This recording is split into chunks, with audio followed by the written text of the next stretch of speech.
Hi everyone, I'm Mims and welcome back to the channel. Sorry, my tripod is a little, there we go. Hopefully that will be steady. Anyway, I have been making a series of videos that I am going to release over the next few months, but I have a little staycation, so I'm at home, and while I have a little extra time, I'm playing with tarot decks, and I was brainstorming different collections. So rather than doing like an inventory, you know, all of my decks A to Z or shelves 1 through 5 or whatever that might be, I just started brainstorming categories. And I know other people have done this, but it was kind of a fun way to look at my collection and think about, it was helpful to me to see like what I was attracted to in terms of like which tarot decks that I was interested in, but also just sort of noticing when there were patterns within particular decks. And some are obvious, like black and white, or, you know, all the Rider-Waite-Smith decks, things like that. But I happened to notice sometimes when certain boxes were next to each other, when they're not normally next to each other, like on the shelf or in my little reading basket, sometimes little themes would emerge. And so this video, I'm hoping this is gonna be steady. I'm sitting here on a chair with a little basket next to me. But I noticed that I had quite a few brightly colored and almost even like primary color sorts of decks. Now, not all of them are just red, yellow, and blue when I think of like primary colors, but a lot of them kind of really hit with what I think of as like the main like crayon palette. And, you know, when a deck comes out, there's obviously the user choices, and it might have something too to do with their medium, right? Some people are doing painting, some are doing hand drawings, some are sticking to, you know, like a black and white palette. And then we also, if we go back and like look at decks and history, then of course there are limitations in terms of what the printing capabilities were or what colors were available, things like that, right? I know that I don't have any here, but I know that there are some decks that are done like in ballpoint pen, and so they might be limited. Or sometimes an artist will very specifically choose a color palette for, you know, their creation, either in terms of like what inspires them or what they're using, or even sometimes I know that creating a set of limitations or I think you call it limitations, can help spur your creativity.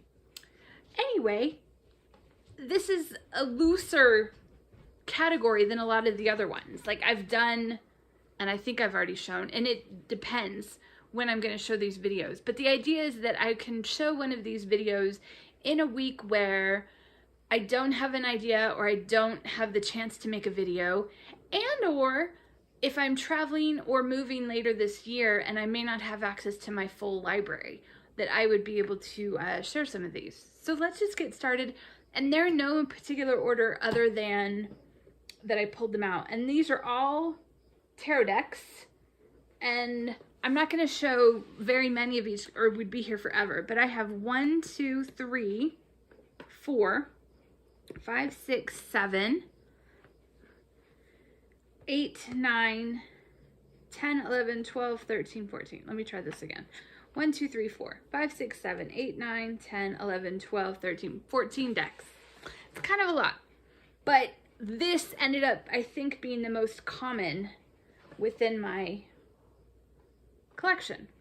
So we're going to start because this one's on the top, the Barbara Walker Tarot, and this is the smaller tin version. As far as I know, the regular one is out of print, or the what would be the tarot size, but this one in a tin is published by US Games. And here we have those backs, but I think of this deck as being very much like in those kind of basic colors. You know, reds, greens, blacks, whites, you know, bits of blue here and there. And again, I'm just going to show a few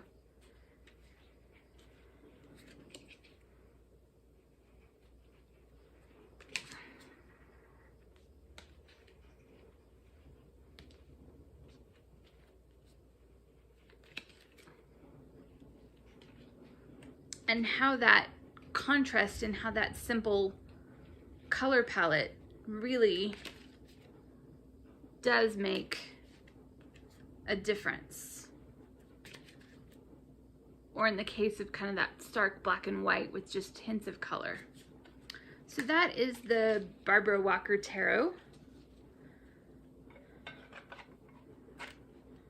published by US Games. And I will list all of the decks below. I think all of these, almost all of these are mainstream decks, but I will still list them all below, and I will list the year of publication, at least in terms of what is on the deck that I have, packaging wise. And then I'll list the creator, the name of the deck, and the publisher, and then the year that I happen to have on the decks, so that way if you want to find it. And I will list them in the order that they're shown. There is a little background noise. There's coffee being brewed, and there's some neighborhood noise. The window is open, so you may hear some, I don't even know what they're doing. Okay, next one. This is the Cowgirl Tarot. This is by Gentle Thrills. This is an independent deck created by Isa Beniston, also known as Gentle Thrills. Her first deck was, oh, I actually have her first deck, which I'll show in a minute. But this deck came out in the spring of 2025, and you can get this on her website. Oh yeah, so if there are any indie decks, then I will also list the creators' websites or where you could find it. They won't be affiliate links, but that way you'll be able to find any decks that are not mass market. So the Cowgirl Tarot, I was definitely attracted to it based on the colors. So it's got a very simple kind of hand-drawn look with the black and whites on the back. And then it is in a, sort of in a Marseille style, but there are some scenes for sure. I just think that it's a cute, sweet, funny deck. And the main character is Cowgirl. And at least from what I can tell, she's part cow, part dog. And the reason that I think part dog, she definitely has a little like puppy looks to her. But there's also, I was looking on the creator's Instagram, and this was definitely inspired by the artist's dog. I love this one. Do you see her reading? She's just cute and sweet and funny. But those colors, and maybe also particularly because this is like in the Marseille style, kind of using those very primary colors to harken back to those older Marseille decks, but also then bringing in a new winsome look. So that's the Cowgirl Tarot by Isa Beniston, independently published by the artist.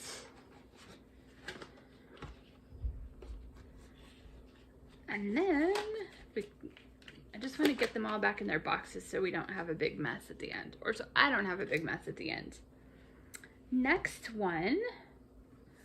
This is one of my all-time favorite decks. This was, okay. This is the Modern Way Tarot. And I got this, I don't know, 3 or 4 years ago. I've had it a while and I really like it. It's published by, as far as I know, the only place that you can find it is Amazon. But it is published by Atolyee. It's by Fernando and Bindels. It came out in 2019, and then I have the second edition or version or printing that came out in 2021. And this deck I really love because while it is very much in that Rider-Waite-Smith, you know, very similar in terms of like period dress as the Rider-Waite-Smith deck, but you have silhouettes instead, and I think within these silhouettes you can see a lot more diversity. I also love this kind of poster style art. I think that's what it's called. But these bright primary colors really draw me in. And I love using this. I love the Fool.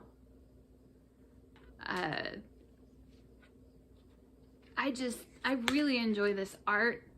I love the contrast I love this shadow silhouette look. And I love how, oh, sorry, I guess you've seen those. I just love those bright colors. And it feels like you're really, despite there being a lot of color, you're really given space to kind of interpret the message. And those, yeah, I love that very much in that kind of almost all primary color. I've got a couple of turned around cards, but you know, in that sort of poster art style. I just really enjoy this deck.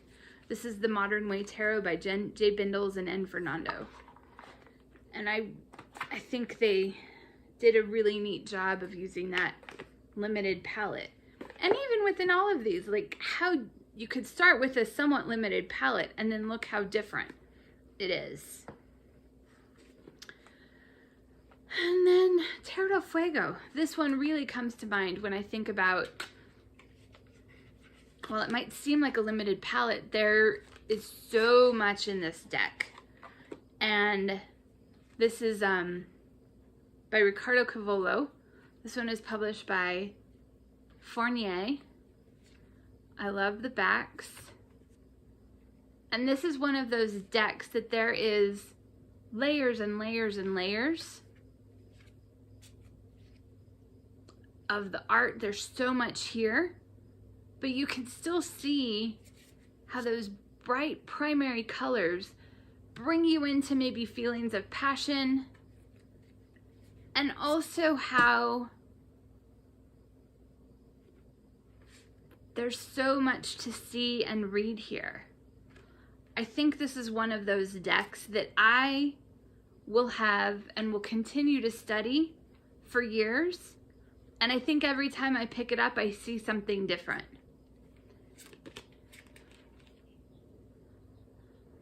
And while there is so much here, there's also, I think because of those layers, it lets you in. You kind of weave your way in through all of the detail to find meaning.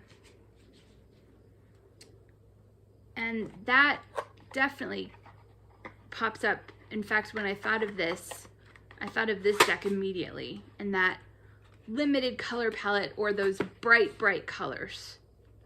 In some of these cases, they're not necessarily a limited color palette, but it still made me think of those, you know, very bright, like blue, yellow, reds, in that primary color. Or when you think of like the general color wheel, you know, not that there's only main certain colors, but this definitely came to mind. Another one that's similar in terms of like how much there is to see, but also very different. This is the Bonefire Tarot, and I have a used copy, which is why there's tape all over the box.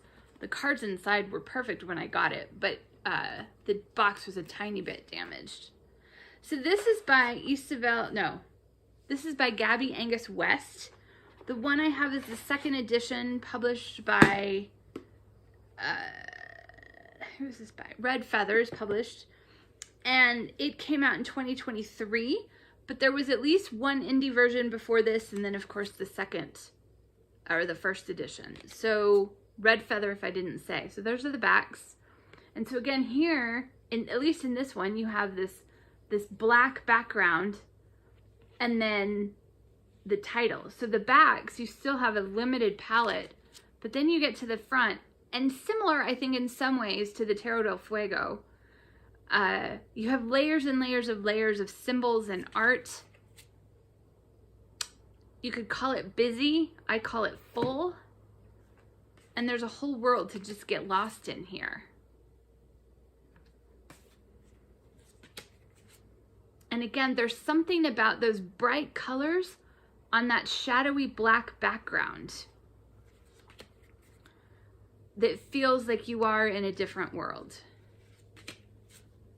And I absolutely adore this deck. but I'm still very much getting to know it. And I think it's one of those decks that will, like, don't you feel that fire in that? You know, that gives you kind of a cold sense on the outside, and then you move into it, and then you feel the warmth of that fire.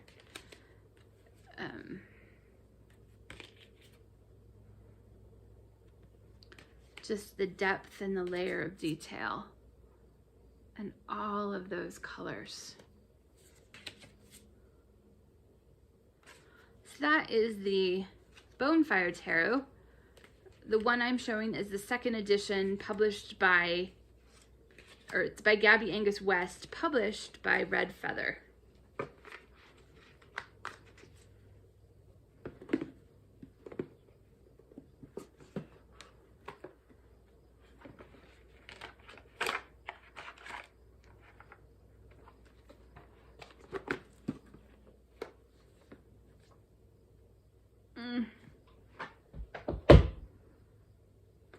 Okay.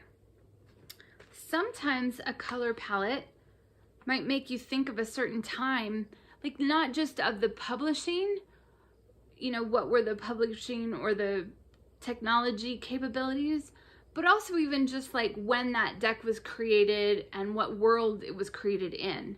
So this one is Tarot of the Witches. This is by Fergus Hall. This was published in early 70s.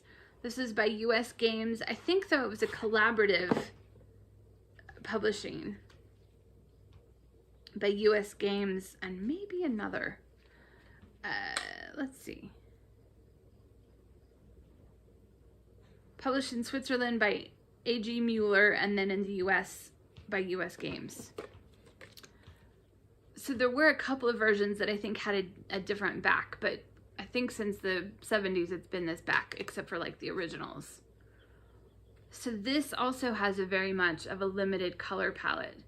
You notice these bright red and green backgrounds, and then those backgrounds being the color, the suits. And I've heard people talk about that, and I don't know if I admired it until someone pointed it out to me in watching TarotTube, or if I was already appreciating it as well. But definitely once it was suggested, it was hard to see. So anytime when there is a deck where there might be a color framework for, or even a pattern background, you know, like that each of the suits has some similarity or even framing, and then that the majors. That's another way to see color. But anyway, these bright, solid backgrounds, and then the limited color palette of the images. But you definitely notice, like, you know, that bright red and that green, and then this kind of, I don't know, kind of a goldish, brownish gold color, copper even. This definitely I thought of. And I don't know if I looked at it that I would totally think, ooh, that's the 70s, but it definitely feels like the 70s to me looking on it. You know, sometimes it's hard to tell if it's the power of suggestion. Like if I didn't know this was from the 70s, would I automatically think it? Or is it because I know that that's when it was published? Hard to say. One of the reasons why this deck is somewhat known is that it was in a James Bond movie in the early 70s. And according to the story, I just thought this was interesting. According to the story, Salvador Dali was approached to make a deck for the movie, and for whatever reason, his deck didn't get finished. I don't know if there was I don't know the details. And so they ended up getting Fergus Hall to do the majors for the movie. Those were the only cards shown. I haven't even seen this James Bond. I just thought little trivia bits are kind of fun. And then later, probably, you know, marketing, etc., they finished the minors out and put it out. And I think at some points this deck was also known as like the James Bond Tarot. So just a little trivia here. Anyway, and then apparently Salvador Dali went ahead and finished his deck, and then that is a deck as well, of course. I don't have the Salvador Dali deck, but I just thought that was a little piece of trivia. Unrelated to color, but still. Okay, this next deck, this is the Family Tarot. This is a collaborative deck that was put together between 2012 and 2014, and from what I understand, it was published in 2016, and it's the People for Peace Art Collective. And as of now, it must have been originally been available on their website, but it's now, as far as I can tell, only available on Amazon, but it's from their independent store. So even though it's Amazon, you're still supporting an independent group. So this is a collaborative deck. So there's 78 cards and there's 62 authors. And one of the things about this deck is every card is different. Each artist was given a canvas, a 16 by 20 canvas, and so that's why they're in this shape. And it said that they were marked off so that there would be at least a similarity of the size when they were then made into the cards. But this, well, for one, look at those backs. These are one of my favorite backs of any deck I have. And then it screams color. And there's so many different artists in this deck and so many different choices. So while some of them are quite muted, there are quite a few that are still in that sort of primary color realm. And this deck really made me think of that color palette. And you really notice, because 62 artists, so there's going to be a few artists that maybe made more than one card, but you still really notice those bright colors. And then when you do get like a black and white card, it really jumps out at you. So that is the Family Tarot, published by the Peace Art Collective. And then another collaborative deck in my collection is the Pride Tarot. This also screams color. And maybe that one seems more obvious. So within the LGBTQ plus community, you know, the rainbow flag has been symbolic with the movement. And this was a this was a collaborative deck published by US Games in 2020, but the process started in 2019. And so there are 45 artists in this one. And again, I don't know if I showed you the backs, but those beautiful backs. I love this. It says love is love, but it still says love is love, even reversed. I love that symmetry. And so in this deck, you also notice a lot of color, and then you will notice, you know, like the flags and the brightness and the celebration. And then when I've done spreads and readings with these, like you notice these, and so then the black and whites really jump out. But the artists and the many different artists in both of those decks and how they use color. So that is again, just noticing all those bright, and this makes me think of like a pride parade within a deck. And it makes me think of summer. It makes me think of pride celebration. And yeah, I've curled up with this deck a few times because the booklet shares each of the artists' story of how they chose their deck. And it reminded me that there are a lot of ways of using a deck.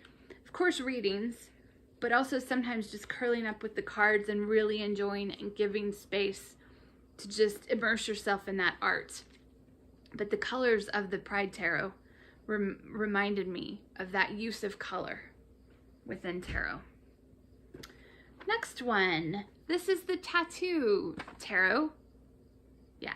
Ink and Intuition. This is by Megan Munden, who is an artist and a tattoo artist.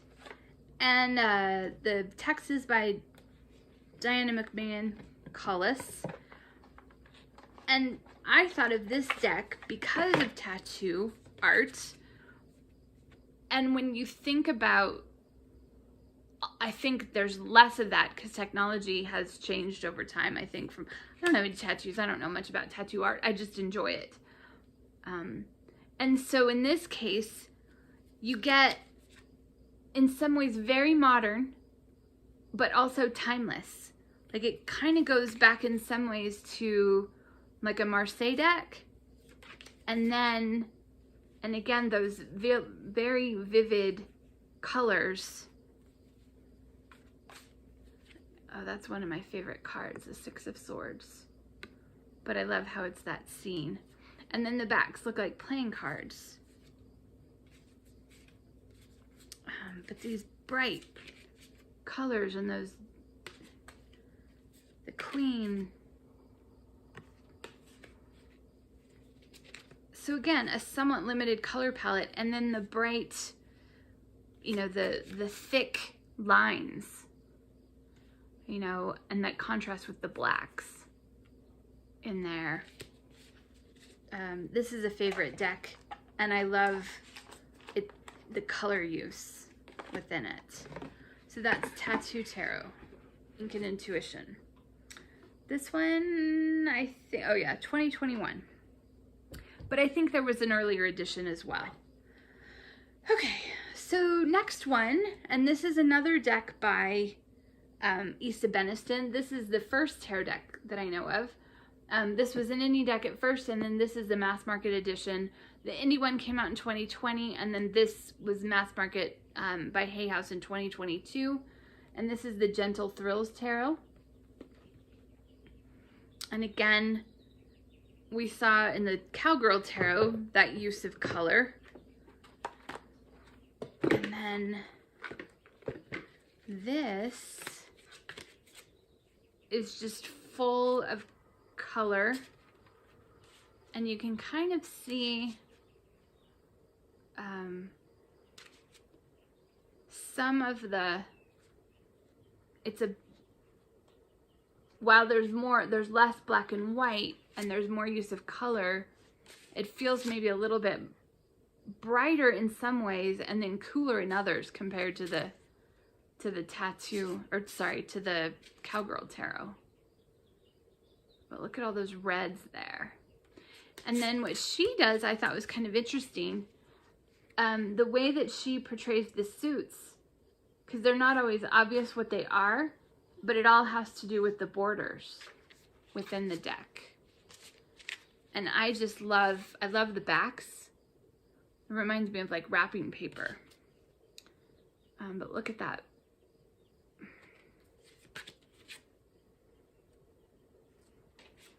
And very much in that, it almost I'm not sure of the, but just, you know, there's a lot of primary colors in these. I love that one. And normally I wouldn't say, ooh, Nine of Swords, but you just see so much there. And that is Gentle Thrills Tarot by Issa Beniston, published by Hay House. Or at least the mass market edition is published by Hay House. Next. Okay, we're going to go back to a couple of older ones. This one's from the 80s. This is, I have a mini edition of the Hanson Roberts deck. I think it came out in like 80, maybe 84?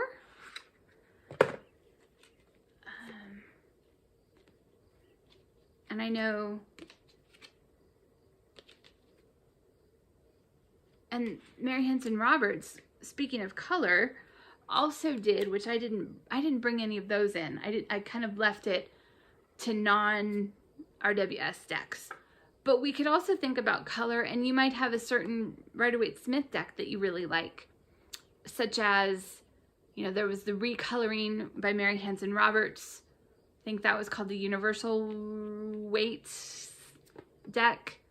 You know, there's the Albano Weight. There's several different recolorings of the, you know, the original work of, that was a title card. But still, you just notice, and again, that's a title card, but still showing all those colors. Not only the images, and of course I'm showing you the mini version, but not only the images, but this one feels like a storybook deck. And it, just in the sense of like the color palette and the illustrations. So very much the color pops up to me. And I thought of this deck immediately when I thought about what decks in my, like, look at the blue of that cape. Look at this knight, or the tower. The blue of that sky, those purple clouds, or smoke, or all of it. The moon behind. This 10 of Cups. And those bright colors. And of course, when we think about tarot, I mean, I'm not saying anything that everybody else hasn't already thought about, but sometimes when you are looking at a deck, or in the beginnings, or even later on in your study of tarot, you might be looking at color in terms of symbolism. You might be thinking about color in terms of maybe you unite, you know, tarot reading with layers of, say, chakra work and so forth. So sometimes that can be an element. One of the reasons I was interested, this is I got this used. One of the reasons that I was interested in getting this particular deck was I had seen lots of versions of, you know, reproductions of kind of somewhat traditional Tarot de Marseille, but I remembered liking and seeing the bright colors of the Fournier deck. And sometimes this is called like the Spanish tarot, from what I understand. So this is published by Fournier, and this one definitely has very bright primary colors. And I know that some people have a preference for certain reproductions, or even just certain older decks, whichever it is, because of the use of color and the limited color palettes often shown in the Marseille decks. But I love those bright backgrounds and those bright blues and bright reds. And like, here's a great example. And that was one of the reasons, one of the many reasons why I was wanting to get a version of this, because of those bright, bold colors. Now, sometimes the use of a color palette may not, we talked a little bit, we showed when I was showing you those pictures from Isa Beniston, from the Gentle Thrills Tarot. Sometimes it might be primary colors, but primary colors don't always have to mean that it's bright. And I think a good example of that is the Wandering Star Tarot. This is by Kat Pierce. This was originally an indie deck, I don't know, early 2020, 2021, and then this one is I think this mass market came out in 22 or 22, 23 or 24, I'm not sure. But when we look at this deck, we still have kind of those primary colors, but it's a muted tone. Maybe not muted, but it's not bright. It's more in that, maybe even in some ways, kind of pastel. And again, I'm not talking about the medium, I'm just talking about how you notice those colors. So we're still looking at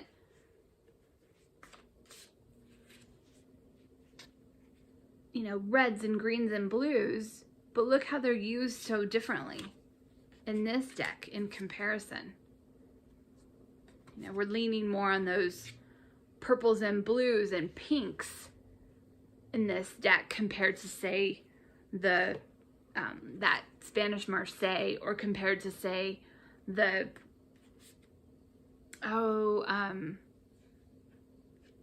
like Terra del Fuego. And there was something to this.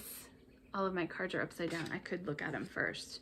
But there was something about this color palette that really attracted me as well. I remember actually seeing a flip through, and the flip through I saw, the person was doing a review and they were basically not enjoying it. And for all of the reasons that they didn't like the deck, made me want to get the deck. So sometimes reviews on the opposite end can also help you. Sometimes it just helps to see a flip through. You know, I had seen a couple of cards, but yeah. So again, a different direction, but still sort of sticking to what we think of as mostly the primary colors, but more on the cooler end of things. And I'm sure, you know, and there's a lot to like color theory and some of that, which I only know, you know, bits and pieces of, but what you're attracted to, you know, and sometimes I want to reach for, and I know people will talk about like a seasonal deck, that certain colors really bring to mind a certain season.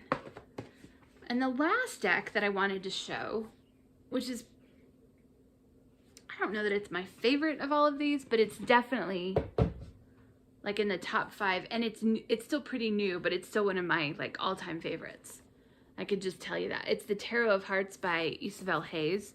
This came out in 2024, published by US Games. And it was a commissioned deck from what I understand. So it took her 4 years to do all these paintings. But look at the backs. I love how this heart is both the biological heart as well as the metaphorical heart. Those are definitely one of my favorite backs. And then look at the deep, deep colors. You know, saturation and just... This deck makes me think of like Carnival and Mardi Gras in some ways. But also when we think about color, sometimes we think about, you might even think of like certain landscapes, you know, certain places you live might remind you, you know, or you might long for certain decks at certain times of year, or because they do bring a certain feeling to your reading. But this artist's use of color is just phenomenal. And these were all paintings. And, you know, again, the work of all of these artists and their different uses of color. And how we get to, as tarot readers, we get to enjoy these little galleries within a box. But look at those colors. And then I love how the swords, the Tarot of Hearts, it's hearts and arts. And, you know, the different suits combine, you know, different elements of creativity, you know, the artist's tools. And then this was the cover card on the Pride Tarot. Look at that. Look at those deep saturations of color. So those are the decks that I thought of when I thought of like brightly colored and those primary colors that we see. Just beautiful, beautiful, beautiful. And now I want to work with all of these. Anyway, what do you think? Do you have a certain color palette that you go for? Is there, you know, do you reach for icy colors in the winter? Do you reach for warm colors in the summer? Or does it really depend on what the subject matter of the tarot deck is? I would love to hear what you think. And I hope you're well. I hope you're taking care of yourself. I hope you're finding ways to take care of others. I also hope you're finding joy, and I hope to see you in the next video. Thank you for your time.